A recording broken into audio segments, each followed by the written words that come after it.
What's going on, everybody? Welcome to Men in Stripes, brought to you by StripeHype.com, a fan-sided exclusive network, which is also a network of Sports Illustrated, which is also a network of the World Wide Web, which is also a network. I'm just kidding with you. I can go on and on and on and on and on and on with that for sure.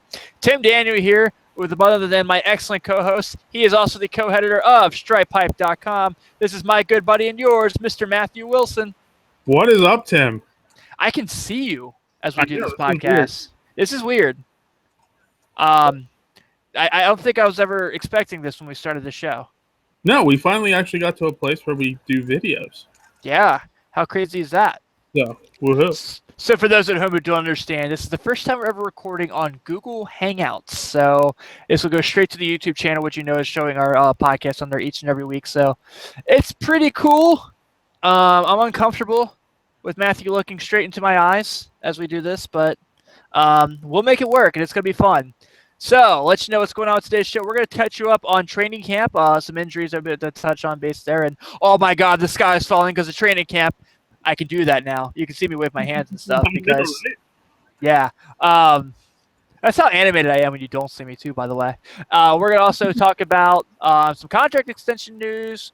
We're going to then, as we discussed last week, something I totally stole from the Cincinnati Enquirer, we are going to do the Bengal Ring of Honor where Matthew and myself will give who we would put in our honorary group. And then you, our fans on Men in Stripes, on Stripe Hype, did your own vote. So we're going to give you guys your results also. Thank you to everyone who participated in that. That was really cool of you. We appreciate it so much. It made it so much fun to see your guys' answers, results. So I'm stoked. I know Matthew's stoked. The team of StripeHype.com stoked. So let's hop right into training camp. Everyone's going to talk about the bad. Everyone's going to talk about William Jackson III tearing his pectoral, which we're going to touch on. Everyone's going to talk about Tyler Kroft barely getting by not having a serious knee injury. Dark Westenard sitting out. Tyler Boyd and Cody Core both getting cramps and being carried from camp. But Tyler Boyd's been the story of camp at that same point. A lot of excitement there, making a lot of people forget about Mohamed Sanu pretty fast. Yep. You remember that guy? He wore he's apparently such a big loss that the Bengals will never survive without him. That guy. He's gone. Isn't Atlanta as a wide receiver for Atlanta? Yeah, I think that's what it is. Okay. I don't know if we've mentioned that this offseason or not. But we keep hearing Andy and AJ are in sync, like as always, and they are on fire, saying this is the best camp they've had yet. It seems like Brandon LaFell's fitting in fine. I'm actually going to see them practice a little bit tomorrow, so I'm pretty excited for that. So obviously the big talk, though, does come back to the injuries. William Jackson III tearing his pectoral muscle. A lot of people expecting to be out for the season. Yep. You never want to see injuries, obviously. That's not what we're here to see, and that's not what we want to see, especially our own guys. But at that same point, if there is one group, position-wise, I guess that could have had an injury, that you're a little reluctant as far as depth, it's got to be that cornerback spot, only because the two, obviously being Dre and Adam. Mm-hmm. You have Darquez, who was playing really well before he got hurt last year in the Arizona game, and Chris Lewis Harris, who I think is vastly underrated. I don't think he gets enough credit for how good he is, honestly. And then Josh Shaw, who I know they moved to safeties and used a lot of safety, can kind of be that hybrid safety corner now. Yep. So it sucks because there's a lot of excitement for William Jackson. He was a very high-tier prospect, was a steal. As we all know, Pittsburgh was circling this guy on their boards, just begging for him to drop to him. So now that we don't know when we're going to see Jackson, I think they said at the end of the week we're supposed to get the second opinion on if he can play this year or not. Don't get your hopes up, especially with being the Bengals. So what do you take away from everything? I mean, is the sky falling? Oh, wait, I can do this now.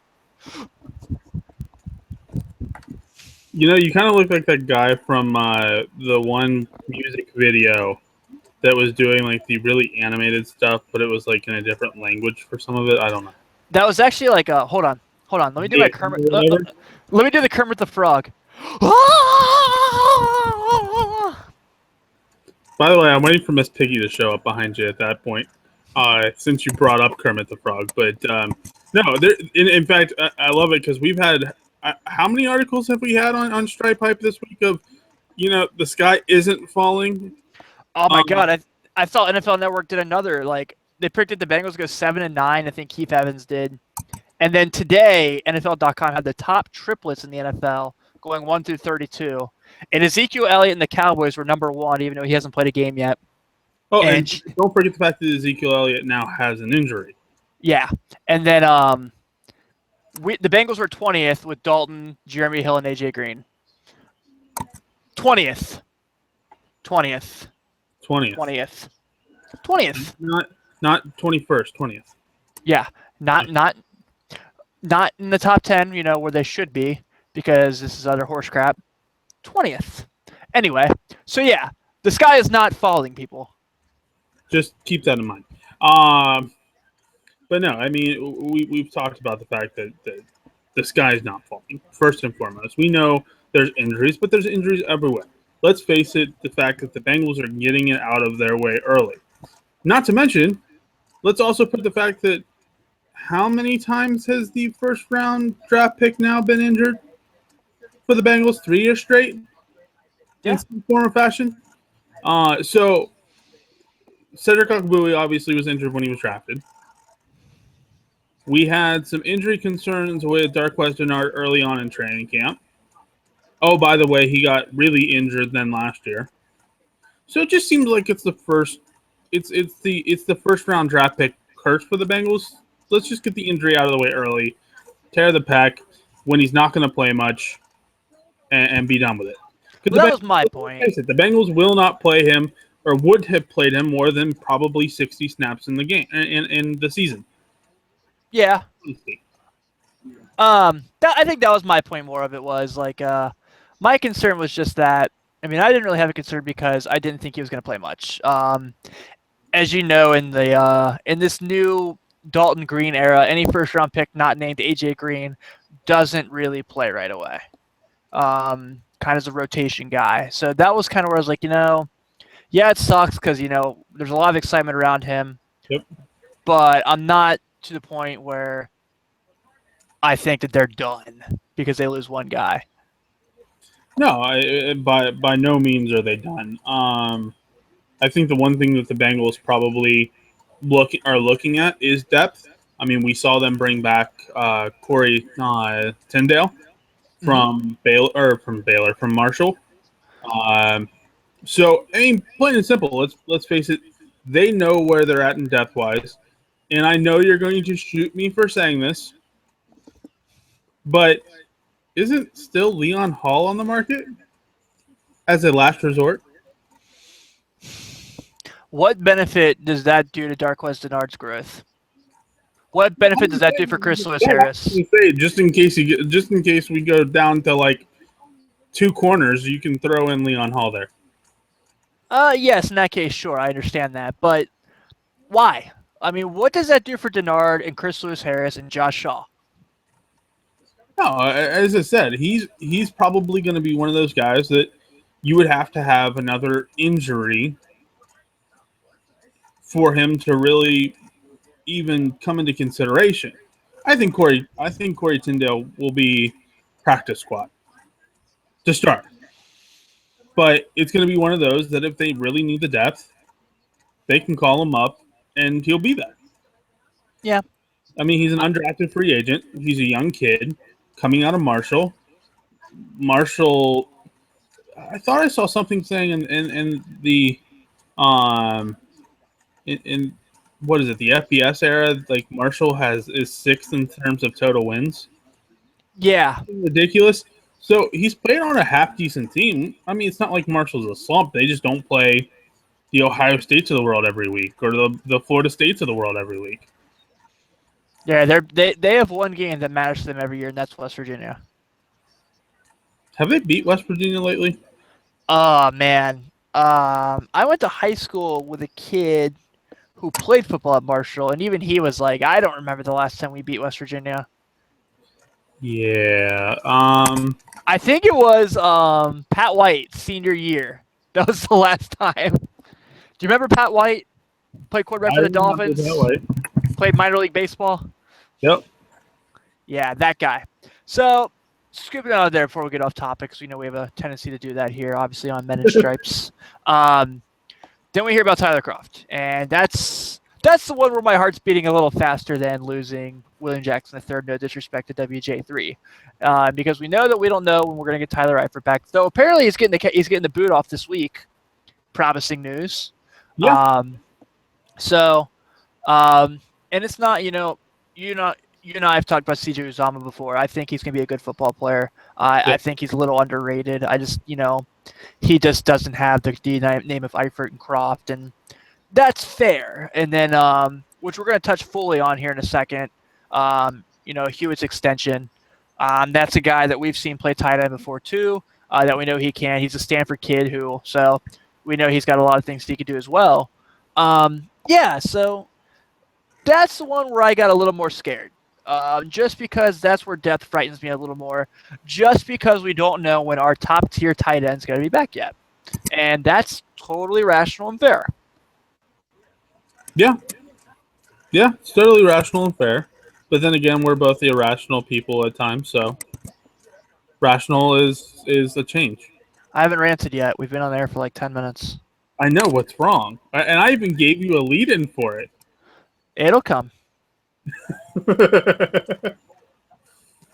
So, another thing, obviously, Croft is kind of a big, I don't want to say loss, but he's one of those that the team was rallying around. He was going to at least carry him through the first game if need be. But he was also going to be, again, and we've talked about it, he was going to kind of be what their plan was for Eifert and Gresham, where they had the two tight end set. He was going to be somebody who they relied on heavily, even in the passing game. He probably needs to step it up a little bit in the blocking game, just like Eifert does in a way for run block. Mm-hmm. But again, you're talking about these guys who are really good, and so and it's not to say too, Ryan Hewitt is very capable of stepping into that role. He showed a little bit last year, and hence why he now has a 3-year extension through 2019. Yeah. So let's we're not hitting the panic button yet, and we shouldn't be hitting the panic button yet. We're 5 days into camps? We're now 6 days with the off day. So hitting a panic button at this point is basically like telling a kid that we'll see, and all of a sudden they go down on the ground, kicking and screaming in a fit. Yeah, having a panic season is like Andrew McCutcheon hitting 241 and only getting on base 31% of the time. Hence why he's out for 3 games and he's not playing in this Brave series. Yeah, I just had to go there. I'm sorry. Didn't you? What? There was an ESPN alert about it. No, I actually looked it up last night because I was like, what is Joey Votto's on base percentage? And I was like, wow, that's crazy. And I was like, what is Andrew McCutcheon's? Oh. Yeah, he sucked this year. Yeah, he hasn't been good. But the Pirates have been good, so it's all good. The Pirates have been iffy. Yeah, let's get back to football. We're gonna do this again. If we're gonna do Google Hangout, we need to be a little less ADD. Like, darn. I know. For now, because we have a long. This is gonna end up being a long show. We know how this goes. Yeah, typically. Yeah. So now let's touch on it. Hewitt gets a 3-year deal. Yep. This is another excellent move by the Cincinnati Bengals. This is keeping your guys that you brought up, keeping your talent in your building, this group, this like young group that you're putting together that has been very successful and is doing a lot of big things. This is you keeping that together. This is you keeping that depth, keeping that culture, keeping everything you need to keep. This is for all those people who are full of shit by saying that their window is closed, because it hasn't closed. This is the Bengals keeping that window open. And Ryan Hewitt, he doesn't have the name of Green, Eifert, Bernard, or Dalton by any stretch of the matter, but he's a huge part of what this team does. Ask Jeremy Hill how happy he is that Ryan Hewitt is going to be on this team for 3 more years. Ask Giovanni Bernard how happy he is that he's going to have Ryan Hewitt on this team for 3 more years. Ask Andy Dalton, who doesn't have to now line up at fullback and run over guys like, Troy Polamalu. Right. Yeah. Yeah. Well, he might have to now with all the injuries, but yeah. I'm pretty sure he'd be happy to score a touchdown. That's all I want. It's like when they run this like goal line stand where they put Domantas Peko in there. I guess it's called the Miami formation. Mm-hmm. give him the ball to fullback dive, like at the 1 yard line, because like one, I know knowing me, because I always draft the wrong Bengals running back in fantasy football, I would be so salty, but it would be so awesome to see. Two, we know it's gonna be an awesome touchdown dance. I mean, it's just gonna be. So yeah, I think I'm all for it, man, for sure. So yeah, but I agree with you. It does take a little stress off Pecco doing that part there, which I'm sure he actually really relishes getting to like be on the opposite end of that. I'm sure for sure, but yeah, I think that's I mean, keeping Hewitt is a good move for this team for sure. Was it you that wrote that article? Is this good or bad for the Bengals? Yes, it was me. What are you thinking? That was my Jerry Seinfeld. I don't think it really worked out. No. We'll stick to Kermit the Frog. Okay. Kermit the Frog. That's better than mine. You don't want to hear so like I can go Gabriel Iglesias on some of the voices. Don't. We'll stay away from that because we really will be here all night. But no, I mean, it takes some of the pressure off of Croft. Croft can focus on getting healthy again. Even if it's sitting out a couple days, because you do have a Ryan Hewitt there. You have the capability to do a lot more with the obvious of Hewitt basically playing a double role. Because let's face it, they don't always run a tight end set. Not to mention too, they have another player that can play tight end by the name of Jake Fisher. Who? Jake Fisher. That guy? That guy. Yeah, who, he's by pretty the good. way, didn't he have at least a target last year? He actually had a 21-yard catch. That's what I thought. So needless to say, you have a offensive tackle who can play tight end. And you have a wide receiver in the name of Tyler Boyd who can play quarterback. Who? And running back. Tyler Boyd? Tyler Boyd. Yeah, he's pretty good. Yeah, just a little bit. So let's face it. Hitting any panic button, and we'll go back to it. Hitting any panic button is ridiculous because this team has so many talented players who can play multiple positions, who can bring multiple facets to the game. And by the way, make sure that they have depth where they didn't have depth. So I agree. So Ryan Hewitt adds to this team greatly. And he adds to both the run and pass game greatly. So it comes down to let's just face it. It comes down to the fact that their offense looks a lot better than what it on the inside than what it does from anybody who's looking inside from the outside. So they're definitely pretty well set. Yeah, I'm with you, man. I certainly agree there. So, is it time? Are we going to do this? You mean Ring of Honor time? I think it's Ring of Honor time. We're not talking professional wrestling here. Aw. I was going to take Undertaker all day long. But Undertaker is not a Ring of Honor. That's WWE. Ring of Honor is like a very fantastic independent promotion that brings like all the WWE their new talents, basically. Yeah, that's right. Yeah. I've been to a lot of Ring of Honor shows, actually. They're pretty cool shows. Well, when they're still using razor blades to cut each other open. We're getting off topic again. Like, it really makes me nervous about this Google Hangout thing. It's like, I'm scared that it's going to catch me, like, picking my nose or something. Because what you and I are, like, broadcasting right now goes to the YouTube channel. So, like, if someone, like, sees me, like, picking my nose or, like, scratching my face or, like, yawning or something when I put my microphone on mute so it doesn't, like, you don't hear me yawning, like, that's what petrifies me about this. Don't worry. In the comments, I'll at least make sure I put Booger Eater. Fair enough. Tim picks a big one. Exactly. Just searching for gold. Now you can see what the hell I do during shows, like when you don't have like a camera on me. This is actually going to be hilarious. So, So, with that being said, like we said at the beginning of the show, thank you to all the fans of Stripe Pipe for everyone that kind of really helped us out with this. On behalf of Matthew and myself, like we're super excited that you guys helped us in this project. Yeah, I totally ripped it off the Cincinnati Enquirer and Paul Danner Jr. Something he did with the Bengals Beat podcast, which is a really cool podcast if you haven't ever listened to it. So the goal of this is come up with they did 4. We said 6 because we had 2 guys that we put in automatically. One being Anthony Munoz, the other being Bob Johnson. Of your all-time Bengals list of who's going to be in there. So Matthew and I, we have those 2, so we're going to name 4, and then you guys as a group also name some.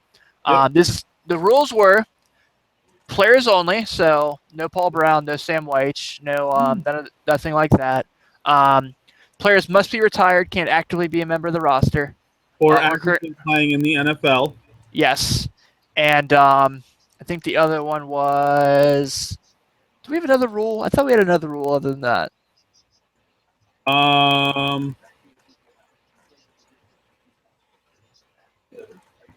Kickers are people too? What's up? Kickers are people too, yes. Matthew is on the kickers are people too. So... Before we do that, let's get to how do you want to do mine first? You want to do yours first? You want to do the fans first? How do you want to do that? You know what? Let's do the fans first. Okay, awesome. Well, Matthew, who has also not only been the co-host of the show, the co-editor of Stripe Pipe, he is also our webmaster. So he is the one that has all these results of what you guys voted. And we're going to break it down and see what we think and see if we agree or disagree with you guys. Not in a bad way. We still love you. Yes, we do. So, first and foremost is probably, and I'm going to open up with probably the biggest margin of victory that we could have had, and that is Willie Anderson. 82% of the vote. That is ridiculous. I agree with that. I couldn't even justify taking anybody else to any other vote that he just got kind of slid in because, no offense, 81% of the vote is just kind of like saying, yep, he's there. Yeah.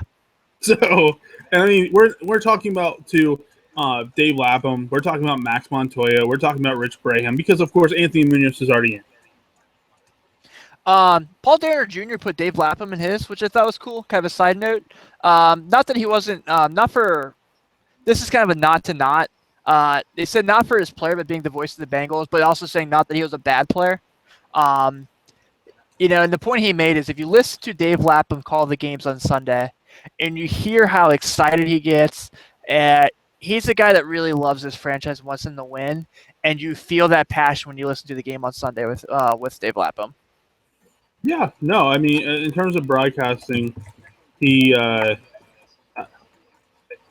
let's put it this way. I've listened to enough broadcasts, at least on the radio, with the Steelers, and they've got nothing on Dave Lapham. They sound basically like I could go to sleep to them.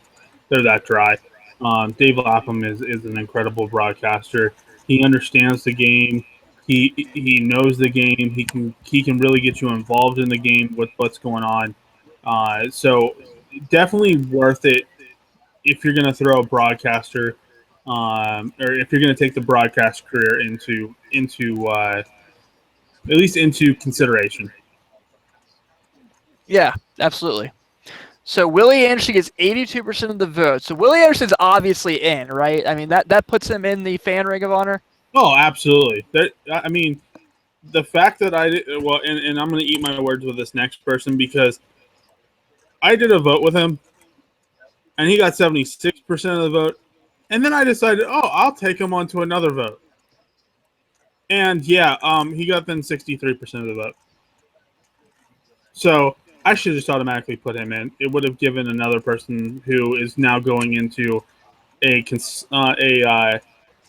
we'll call it a runner-up vote. It probably would have put him in. But the person in is Tim Krumrie.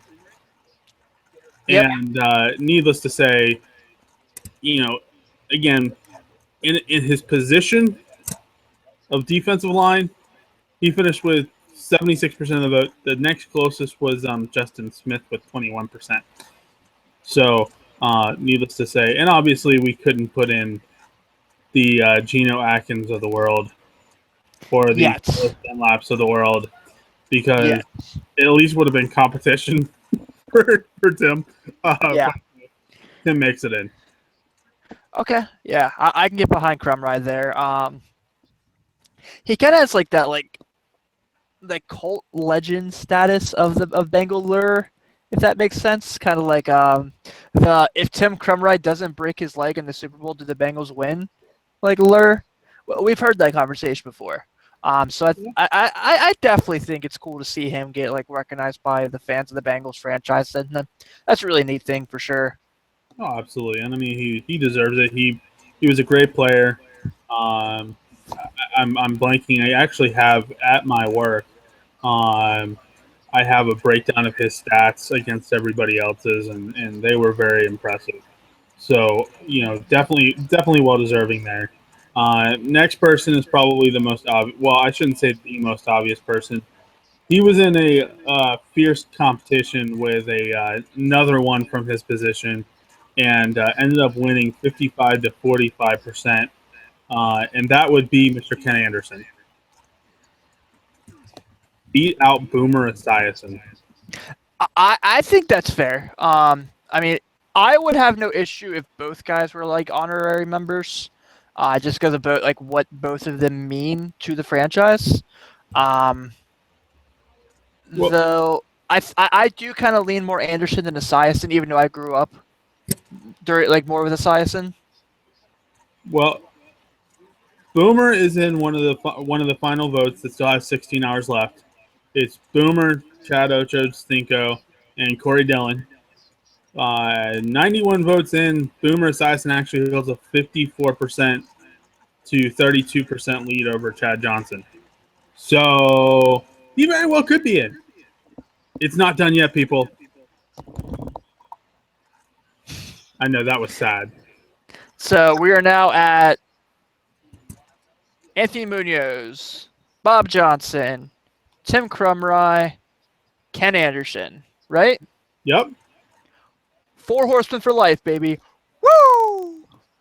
And then, of course, the final automatic in is, that we are still waiting, and there's 2 more to come, which we'll cover next week, obviously. And the final one, the final one. Oh, actually, no. There's two. There's 2 more. I'm cheating here. I'm giving them a lot more than I'm giving us. Ken Riley had 55% of the vote, beating out David Fulker for 25% of the vote as the best secondary player on the Bengals, essentially, Ring of Honor team. I can get behind that. So can I. I like that. And because kickers are people too, Jim Breach beats out Shane Graham 58 to 24%. Because kickers are people too, Tim. Come on. You know that.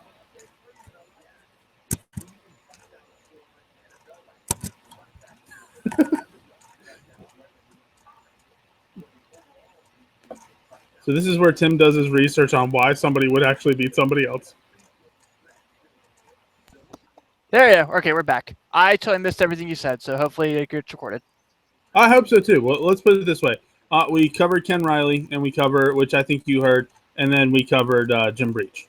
Okay. Yeah. So I missed out on kickers. Oh darn. You know what? I said kickers are people too, Tim. You know, you got to respect kickers are people too. Mm-hmm. The NFL doesn't believe that. When do you draft kickers in fantasy football? When do I draft kickers? Like 7th round. What? No way! You're joking. Do you play like in an eight lineup league? I'm trying to remember. Well, yeah, because normally the best defenses go in the 7th round because we play again 8 lineup, and everybody starts to do their starting lineup first to get the right team. Don't ask me why. So I go kicker in the 7th round when everybody's picking up their defenses. Because Man. usually I'm like middle of the pack, which means like your good ones are gone already. So I go after the best of the worst. Okay. So, but then again, my kicker destroys everybody and wins games for me. Fair enough. So my kicker has actually won 3 games for me. I lost like 3 games by like 4 points or less. See, a good kicker would have saved you. I'm so salty. Still salty about it. Okay, so that would be the fans' vote. Yes. So that brings us to. You want me to go first? You want to go first? Go ahead. Okay. So that brings us to my end of it, and this is where we're gonna do. So with Munoz and Johnson being the two obvious, I'm gonna go Chad Johnson, and I'm gonna say this because he really revitalized the city in a way you hadn't seen in a long time. He made things fun.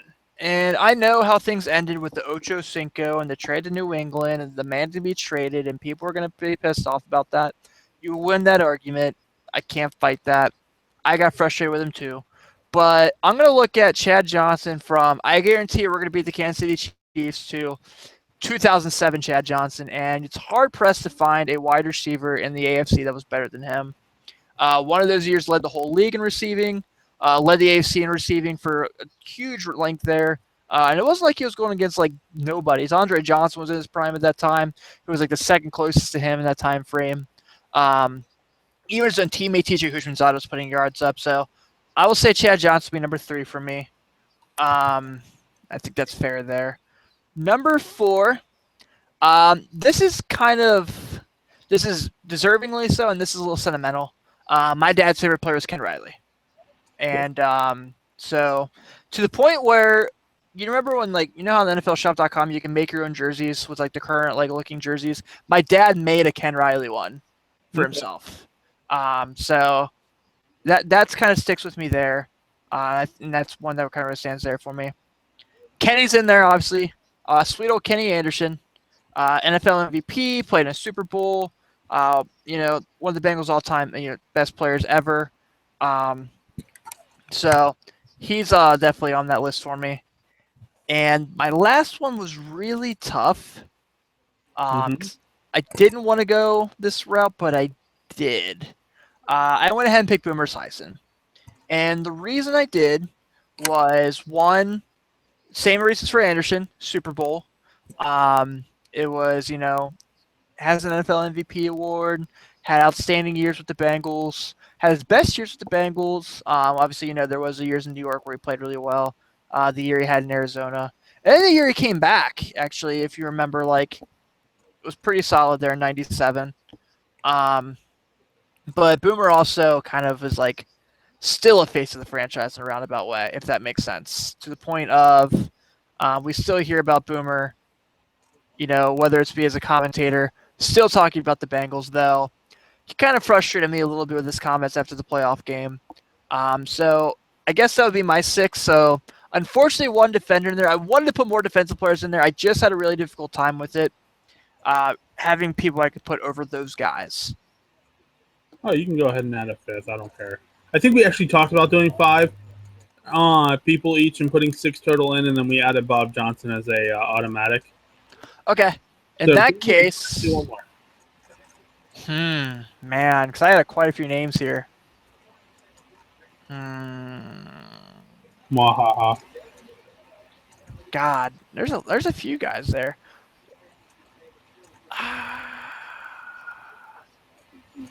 Man, come back to me. Okay. So, for me, I put in Boomer Esiason. I love Ken Anderson, great player, great coach, but I'm going to stick to the one quarterback for me. Ken Anderson's going to barely miss, and I think that's more because I think Boomer Esiason overall had the overall better career per year for me, for the Bengals. So he wins out for me. Big Willie Anderson. got to go big Willie Anderson. I know it puts 2 offensive linemen because of Anthony Munoz, so it breaks my one per position theory. Um, I love Ken Riley. Ken Riley was a great player, great story, had great years. Of course, as we talked about the unfortunate incident that happened. I'm gonna also go with. Now you and I pronounce it different, and I don't know if it has to do with the fact that I've moved around way too much. I call him Krumry. Uh, you called him what? Crumry. Crumry. I guess it's my wife beating English into my forte with her teacher degree. But he's going to definitely be in. And yes, kickers are people too, Tim. And that would put in lovely Jim Breach because he did do a lot for this team. Scored a lot of points, both in field goals and in extra points. And as it's been proven, even within the past 5 years, that kicking a football can lose or win a game or tie a game. Where's your rant to that one? I can't. But I did figure out who my last name was going to be between all my decisions. Okay. Lamar Parrish. Ooh. I think he went very underrated on our vote. Dude, I remember Dylan, when Dylan was part of the website, we were supposed to do our top 10 Bengals of all time.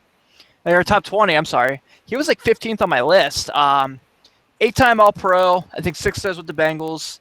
Yep. 47 career interceptions, 13 career touchdowns, that being pick sixes and kick and punt returns. Did a lot of really special things this time in Cincinnati. So I definitely had to put Lamar Parrish on my list. Let me see, because if I remember correctly, he didn't finish. He didn't fare. I shouldn't say he didn't finish. He didn't fare so well in our vote. See, I really, really like, to be honest with you, kind of talk about guys I wanted to put in there. I really wanted to put Takia in there, but I knew people remember Marvin Lewis coming in and Takia saying, "I don't want to play here." It's really hard to leave Corey Dillon out, but there is the whole coming back with New England, scoring in Cincinnati, and just rubbing in everyone's faces as they boo him. There's the whole his last game at Paul Brown Stadium, where he takes off all his gear and throws it into the stands. Obviously, we all know about the comments of I'd rather flip burgers and play for Cincinnati. But at the same time, there's the rushing record. There's the rookie record. There's this team is terrible, but man, you have to watch Corey Dillon every day. There is the inaugural season at Paul Brown Stadium, the 80-yard touchdown run against the Miami Dolphins when they were 0-4. There's a consistent 1,000-yard seasons. Do you remember the Baltimore Ravens had that stretch for 2 seasons where they didn't give up 100 yards, and Corey Dillon ran for 147? He was amazing, man. He was a jerk. Yeah. And normally you're talking to the guy who's the biggest fan of LeBron James, who's known for having an ego. I have Michael Jordan jerseys on my wall who has an ego, and even Corey Dillon rubs me the wrong way. Well, I'm gonna line up a media cast, and I'm going to announce I'm going to go to another team, just to make sure everybody knows I'm going to another team. Right.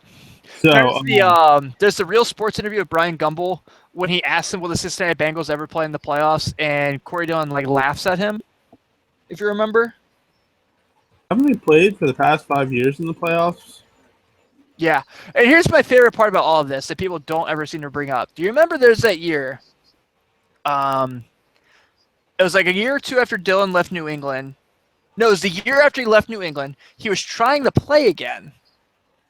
And he contacted the Bengals to see if he could back up Cedric Benson. Yeah, you didn't burn that bridge, did you? Right. It's another name that really probably should at least be mentioned or listed here. Probably won't be on the Ring of Honor, but had a really solid career here. Was really underrated. Was Brian Simmons, man. Let me see here. I loved B Sims. Now that my thing actually loaded. By the way, Lamar Parrish got 14% of the vote for defensive secondary players. They finished third. So who got between him and Riley?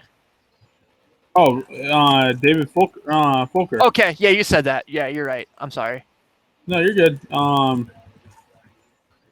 We've dealt with less. By the way, we've dealt with less technical difficulties doing Hangout so far. Not to jinx it, except for like one audio thing. That's it. Yeah, and that was also because my headset fell out of my computer for a second. Okay, so that was more of a self-imposed. Yeah, exactly. So this is solid. People are just like, oh, like I said, I'm just making sure I don't like do something really stupid on camera. We've all been caught doing something stupid on camera. Even if it was like as an infant and our parents kind of made it happen. Yeah. So, I mean, nothing can be more embarrassing than the tush photos in the bathtub. Come on. Fair enough. By the way, this is so much funnier doing this like face to face, because usually these jokes would just be told. It's just kind of like everybody laughs it off because you can't see anything. Now it's just kind of like, wait, did you really just say that? Yep. And now, so when we transcribe this to an MP3 and upload it to the podcast feed later, people are gonna have no idea what's going on. No idea what's going on. Which, by the way, Audacity is working, so we're good. We're taking everything, so we don't even have to transcribe it. We will have MP3. Awesome. Sounds good to me. Should we at least announce what's going on and what this is kind of part of now for you? We still kind of keeping that on the DL. Some yes, some no. So the reason I'm kind of switching and kind of doing the Google Hangout thing is I have, excuse my words here, a crap ton of new projects I'm working on, as far as podcasts, different things. So this is kind of like my thing here. Those who read the website of stripepipe.com have noticed that my writing has gone down a little bit. I apologize about that. I've been just working a lot on podcasts and a lot of different art forms. So if you're out and about and you're on Facebook, I just started an NBA podcast called The Corner 3 with two of my good friends here from the Cincinnati area. So if you go search Facebook, The Corner 3 podcast, you can go ahead and give that a like. That'd be super cool of you. And that show is also on iTunes. So hopefully once I get this Men in Shards feed for working on iTunes, I get all those podcasts uploaded. Holy moly, that's going to be a lot because I'm really behind. We can get those up there also for you. So yeah, Corner 3, check that out there. And so the other one is still a little kind of getting the deals together, negotiation tactic there. And then those are Notre Dame fans. I do still do down the line on the TNNDN network. So I'm doing a lot of shows now. I'm really busy with shows, and so yeah, there's a lot going on for sure. So this is kind of falling in line, and of course we are still and will at this point always be part of Stripe Pipe and Fancy Network, but we're kind of opening up to a different avenue because we do this. For those who don't know, we have basically one sponsor who pays us nothing, and that is Fansided. So we do this basically on zero budget. Any budget that actually comes out of our pocket. Yep. And so, by the way, if you really, really want to help us with that, share and subscribe and all that fun stuff on YouTube, because of course YouTube can technically become a source of revenue if enough people get involved. But also, I've actually thought about opening up for technical donations on YouTube. Because they have a line where you can actually do that. I don't know how that works, and I thought about looking into it, but then again, we don't really have that big of a following yet. So let's have a meeting and talk about that. I like that idea. I like that idea too. So we'll get together on that off air, but definitely if you guys like the videos, if you guys, especially now that we're really getting into face to face, not just a picture with a bunch of people talking behind it, definitely hit subscribe on YouTube, because we would love to grow this network and make this a huge network and bring it into to Stripe Pipe and even bring it to Fanside and go, ha ha ha, look what we did. Yeah, Because absolutely. it's fun to kind of rub it in their face, especially a site called Still Curtain. You wouldn't know anything about that, would you? I listened to this when I was on my way to Chicago last week. I mega bust up there. By the way, don't do that ever. Worst freaking idea I had in my life. Just a big waste. I listened to this website. I made friends with this guy named Chris Axman who has a podcast network called the Almighty Baller Network. It's mostly an NBA network, but he has some guys on there who run this show called Sorry If I Spit When I Speak, and their first episode was about the Bengals-Steelers rivalry. And they had this guy on there who calls himself the Steel Legend. He's calls himself the #1 Steeler fan. Apparently, he travels to every road game. He sees them at home. His life is the Pittsburgh Steelers, and he made me want to throw my head through 12 tons of bricks and just bury my head there. And just it was so unbelievably bad. Just listen to him talk and just saying the stupid things he has to say. And I'm all for passion for your team, man. That's the way to be. Yeah. So, yeah, but that was just that wasn't happening for me. He went on as far as to talk about how the Bengals are a bunch of knuckleheads, and of course, this whole thug mentality the Bengals have, which, Jesus Christ, have we not gotten past that yet? Come on, people. Well, by the way, we had a Twitter vote on that, too. I don't remember what the results were. Actually, I can almost tell you what the results were, and that wasn't an issue. Where is it? I know it's here. Oh, there we go. Oh, yeah. The question on Twitter was posted, and it was, with the release of Corey Tyndale and Taylor Mays, are the Bengals shaking the thug status they once endured? 34% said yes. 51% said it was never an issue. 15%, which we take as probably Steeler fans that troll the Stripe Pipe type personnel, said no. So, yeah, pretty much most people thought that, yeah, the thug status was never an issue, and 34% said if it was an issue, it's gone now. Fair enough. So, just thought I'd throw that up. Yeah, absolutely. So, here's where we are now, if you're keeping up with this, is we just have a few more teams left now in our way too early opponent preview. We are now at the point where we've just covered New England and Pittsburgh. New England and Cleveland. We've already touched a lot on Washington, just with some news there. So we're at the Redskins, which, as we know, is in London. And then the Bengals go by, and they come back, and they play the New York Football Giants on Monday Night Football. Yep. We've talked a lot on the NFC East. So, honestly, man, let's just blow through it real quick. And even if you want, just we can get them done, we can go ahead and do the talk on Baltimore and Philly. We'll head in the first two and see where we go. Okay. So we'll end up in Philly anyway. Yeah, the Washington Redskins, the Bengals' opponent in London, NFC East champs last year at 9-7. I've already said I expect the Dallas Cowboys to win this division if healthy, which I know they've just lost Kellen Moore, so their season's done. If you're a Bengals fan, if you go Bengals stature. No one laughs at that? Oh, come on. That was good. Don't forget the Ezekiel Elliott, which really is the end of everything. Yeah. I do really like their wide receiver core a lot. The things like that's where I kind of get annoyed there. I really like guys like Coleman. I still love Deshaun Jackson as a football player, even though I think he's kind of a little bit of a knucklehead. I still love watching him play. I really like Pierre Garçon. I think he's going to be really looked at as an underrated player in his career. I love Jordan Reed. I don't think he's as good as Eifert. But I've already gone on record on the defense side of the Skins, who were pretty successful last year, as saying that I don't think Josh Norman is going to continue to play as well as he did last year.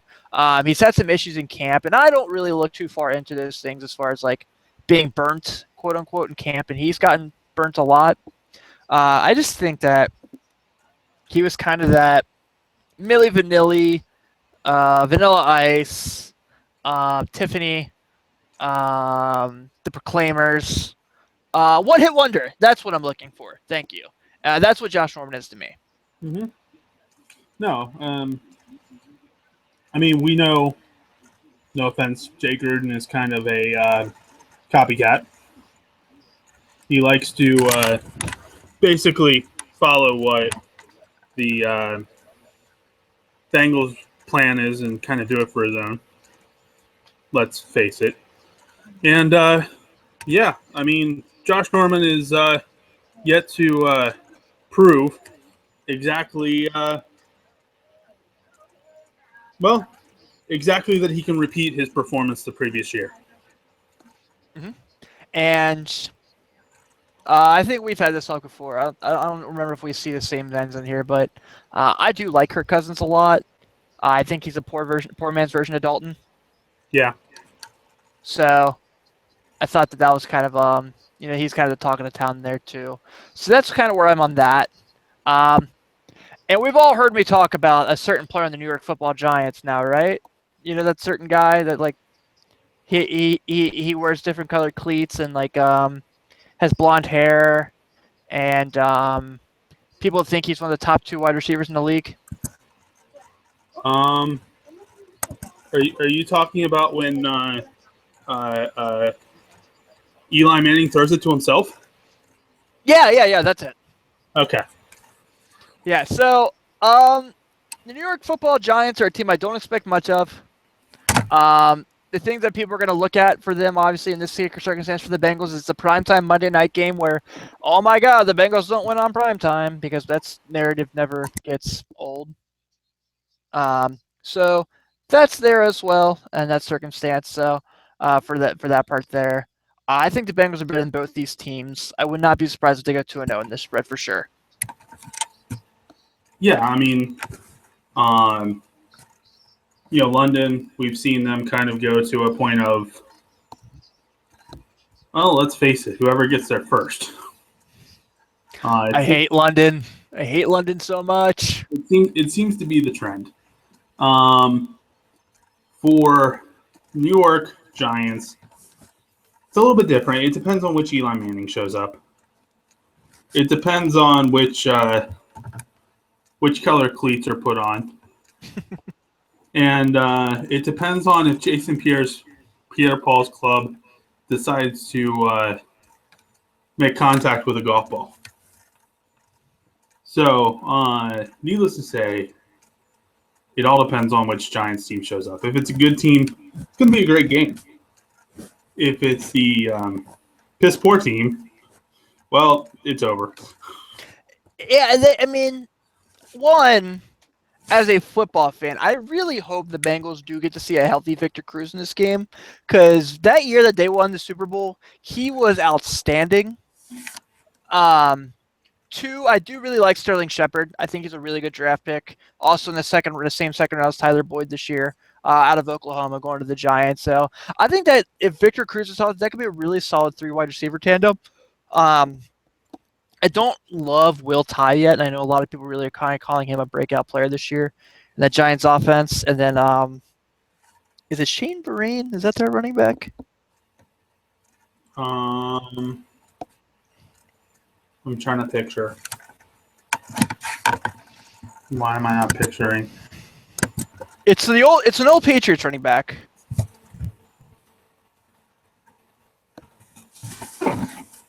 Yep. Shane Vereen. You got that before I did. Yeah, I mean, so that's a player I like there too. So, I'm with you, man. It depends on what Giants team shows up. They did a lot of really good moves in the offseason to add to their defense. Getting guys like Janoris Jenkins is big for them. Signed some really good defensive end players. I think did they get Olivier Verdon? Where am I with my Giants news today, Matthew? Well, we're kind of doing this on the fly. Yeah. Which doesn't totally help the situation. Yep, they got Olivier Verdon. So yeah, all right, there we go. So I still think that even though we have one more team to preview in this in the NFC East, I still take the Cowboys. I think you said you still kind of are leaning elsewhere. So that's where I'm at with that circumstance. Yeah, my camera just started working again. Woohoo! Yeah. My camera went offline, and I'm like, okay. So I started playing with some stuff. Needless to say, I love Dells. I hate Dells. Sweet Fitbit, bro. So, don't get a Dell, dude. And if you really want a decent quality video, Are you gonna get so mad at Adele that you're gonna throw it in the water and it'll be rolling in the deep? oh wow.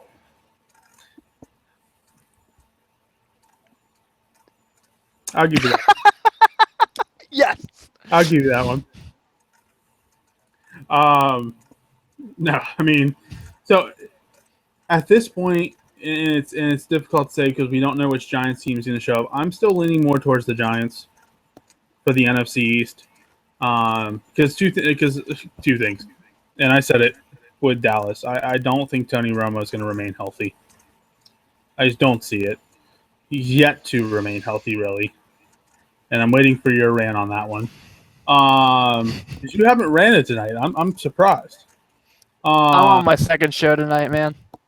You got all the ranting out in your other show? Not really. We did I guess a spoiler. We did a breakdown. We did a top 10 countdown of like the top 10 busts in the NBA draft lottery from 2006 to 2016. I mean 2015.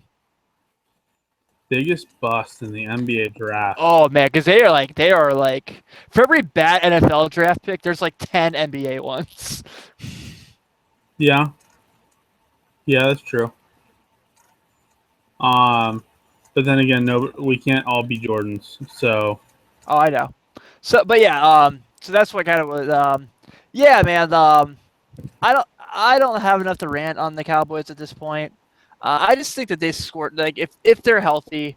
I see the argument of why they wouldn't be in your case there, especially now that Elliott's battling hamstring injury, and Des Bryant struggled to stay healthy last year, and then Tony Romo has had a lot of. I mean, he's missed a lot of time himself. If those guys are healthy, then they're going to score a lot of points. And I'm putting my money on the fact that they will be healthy where you are not. And I understand that. I think that's fair. But at the same time, how many times have we been on different sides of the fence, yet on the same side of the fence? Yeah, we just don't scream at each other. No. I hate those podcasts. Yeah. We've had some fun with it in terms of the disagreements. I still say free Tom Brady. Yeah, I'm with you. And I still say that he, in any which way, is a evidence killer / he what is it called? And where you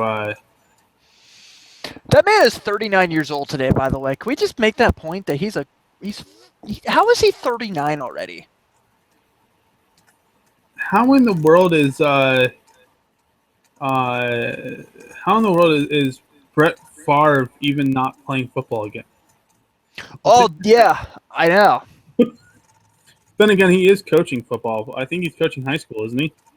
Yeah. Down in Louisiana.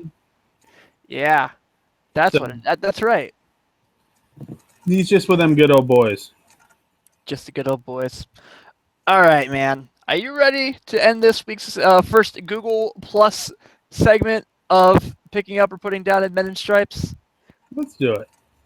This is going to be weird because we're going to be able to see our faces when we talk about this now. And, like, if we get mad, we're going to know the other person's mad. What, by this? You know, by like trying to choke through a screen. Homer Simpson style. Although, the bird's the word. We'll go Family Guy on that one. It's the family show. I won't do it. All right, man. So, for those of you who are just checking this out for the first time, picking up or putting down is our version of this or that, as you've seen, agree, disagree, whatever the hell you've seen, how people, bring a point up and what they think is going to happen. So, we like to go through and kind of go through some Bengal stats, NFL relation news there. We'll throw in some fun stuff here and there. Matthew being the first person I remember actually fully predicting in this for somehow that Kevin Durant would be a Golden State Warrior.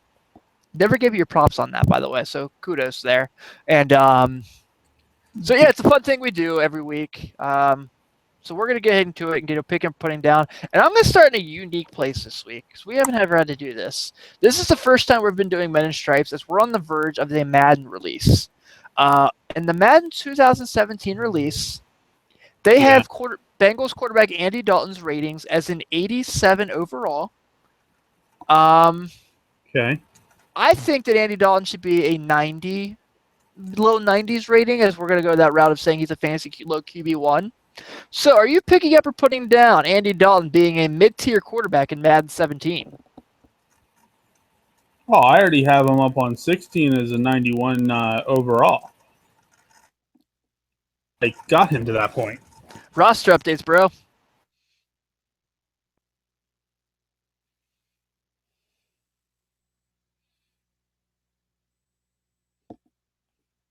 Did you disappear?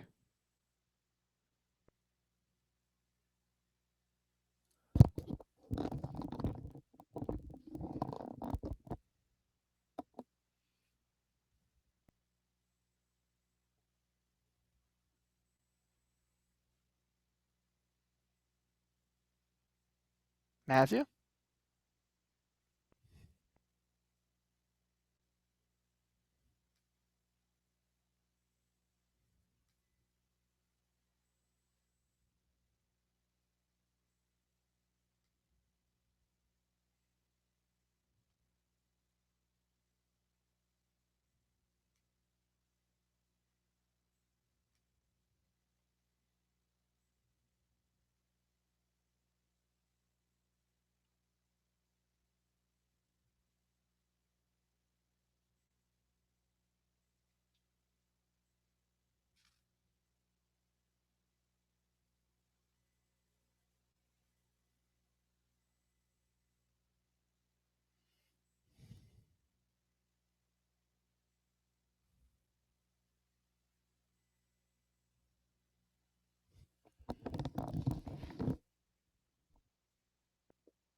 All right, so it looks like we're having some problems getting Matthew here. I don't know what happened. Hopefully we get him back on here soon. But I'm going to go ahead and say that I'm going to put that down and say that Dalton should be rated a little higher there. Thought that with the year he had last year and the success he had, that should really get him a little bit of a higher rating there, especially considering some of the quarterbacks above him, i.e. Tyrod Taylor. Still don't get that. So, yeah, I'm going to go ahead and say that Dalton should get a little higher than he's getting. Matthew, are you back? Matthew, are you back? Matthew, come back.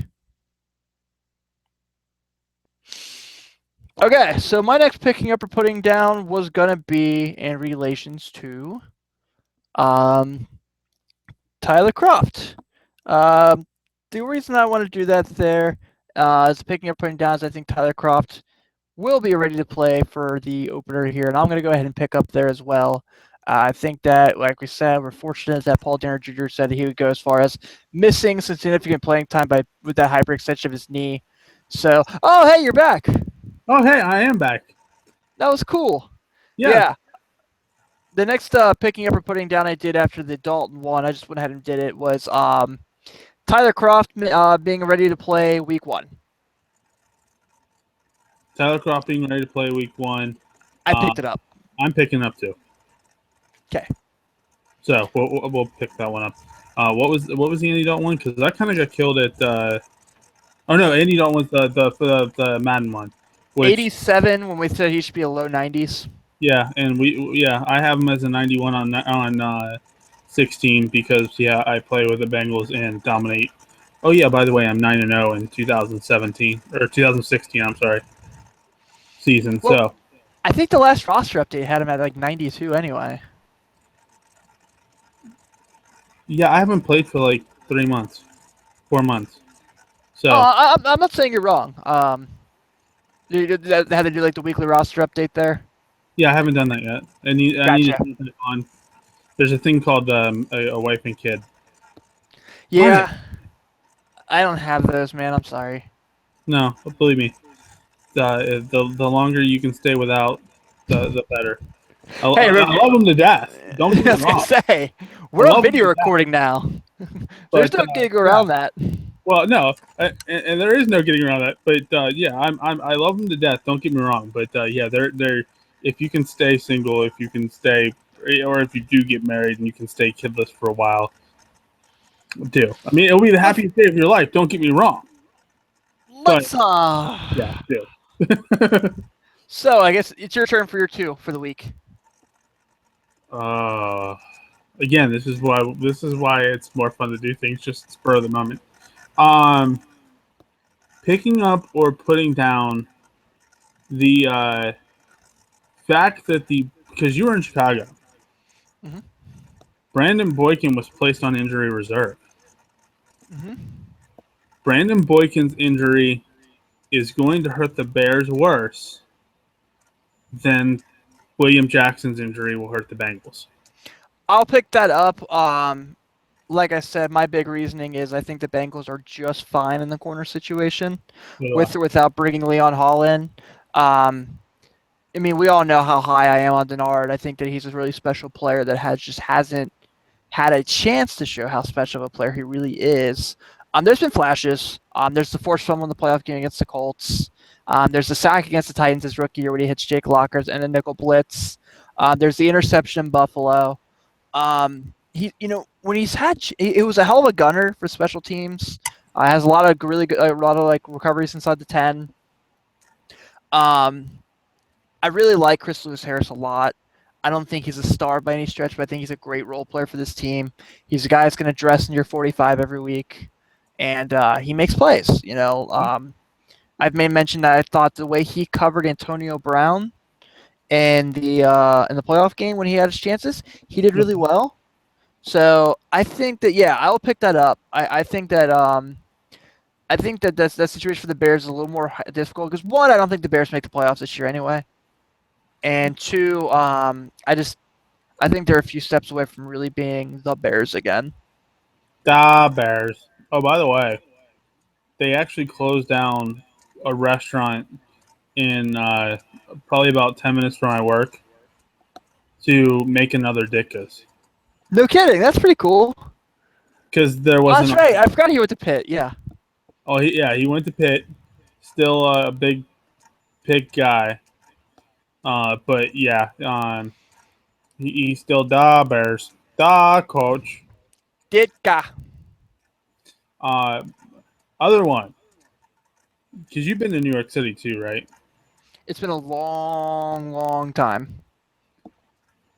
Picking up or putting down. Chicago deep dish is better than New York style.